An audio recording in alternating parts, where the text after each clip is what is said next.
Good evening. This is the fifth time PCAB has testified regarding FCA.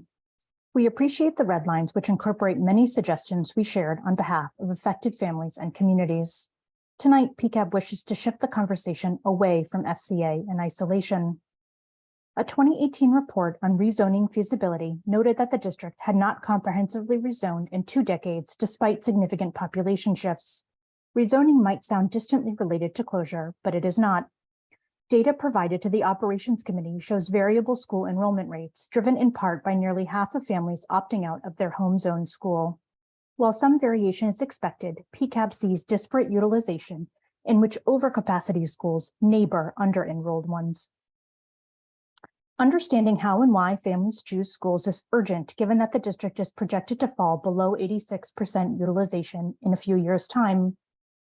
PCAB is concerned about formal and informal enrollment policies and practices that compound advantage for some. Families with social capital and transportation choose schools, bypassing traditional processes which affect school utilization.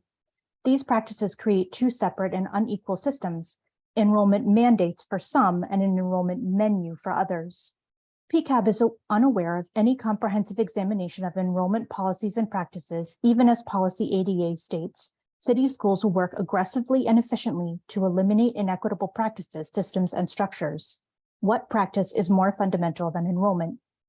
We also note that the district is simultaneously renovating, rebuilding, closing, and opening or expanding charter schools in parallel processes that seem neither strategically aligned nor regularly revisited. For example, in 2016, the board approved a geographic preference for Montessori. Same year, Dallas-Nicholas in the same catchment was 84% enrolled. Seat increases for Montessori were approved in 2017 and 2022. But as Montessori grew, Dallas-Nicholas shrank. Enrollment has fallen to just 70%. PCAB wishes to understand the metrics by which the board initially approves and under what criteria such decisions are reevaluated. Under the Fair Student Funding Model formula, shrinking enrollment means a shrinking budget. PCAB sees and is concerned by the disparities between fully enrolled and under-enrolled schools. These programmatic disparities should prod this board to examine its equity governance responsibilities. To that end, we make 2 requests of the board. The first is transparently report on how the district's policies for enrollment, closure, rezoning, equity, and choice affect enrollment. The second is to take responsibility for coordinating with the planning department for equitable and community-centered disposition of closed school buildings.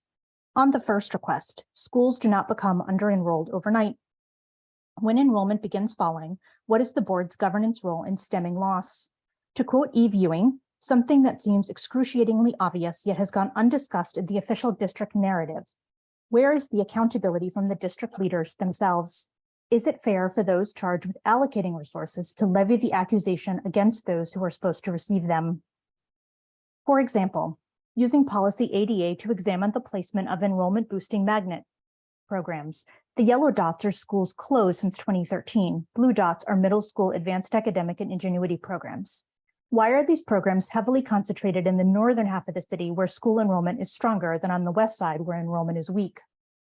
We recognize that rezoning and reallocating programs is a fraught process. Difficulty and discomfort must not be an excuse if we are to honor our codified policy commitments to all families and all communities. On our second request, if we can have an MOU to govern 21st century rebuilding, we can have one with the planning department to set transparent expectations for disposition. That means honoring community and family wishes with buildings cared for and expectations for future owners during redevelopment. Finally, staff have repeatedly cited school closure in Chicago. Chicago researchers found that the population of Black neighborhoods fell further and faster following school closure. These findings should be taken seriously here in Baltimore, where we too are experiencing population loss. Artificial segmentation of the closure process is folly. We are one city. Processes that permit developers to swoop in, or a school to close in 2015, the city not to issue an RFP for 4 years, and it's still to be empty 8 years later, as is the case with Waverly Middle, are broken. We urge this board to publicly commit itself to identifying and then dismantling practices at odds with adopted policies to serve children and families equitably. Thank you.